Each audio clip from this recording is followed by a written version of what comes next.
Coordinating Committee on Manipur Integrity, Cocomi na Union Home Minister Amit Shah bu boycott tawbaga loinana state amadi central government ki office sing thonglon sinbagi khongjang sangsin bahokrai.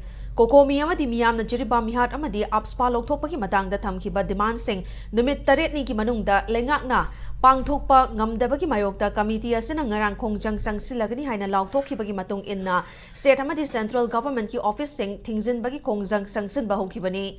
Cocomi ki members sing ngasi ayo Imphal West District ki manung chanba Babupura da leiba Transport Department ki office all amadi News Secretariat leiba office sing thonglon sinbagi loinana office karakpa official amadi staff sing mayumda halhanki. Office sholon sinaba all secretariat Cocomi ki thomi sing na changsin na bohonabada police personnel sing na thingbadagi committee asigi thomi sing na gate mamangda phamjinduna protest tawki. Tungda police ki makok thongba official sing laktuna wari sanabadagi thokaningdaba thodokti thokide. Cocomi ki thomi sing aduna Babupura da leiba Relief and Disaster Management Office ki staff amadi Sanjen thongda leiba Forest Department ki office ta changduna mathau tawba lakiba official amadi staff sing yumda halanki.